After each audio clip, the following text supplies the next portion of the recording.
So a lot of times, like the expansion joints, the concrete will expand in the heat and they'll push up against each other.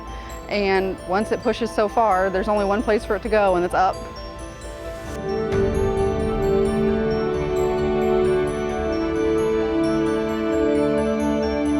What our crews will do is they'll go in and they'll break down the concrete and put asphalt in them to at least make them drivable until we can go out and actually take out that panel and replace it with brand new concrete.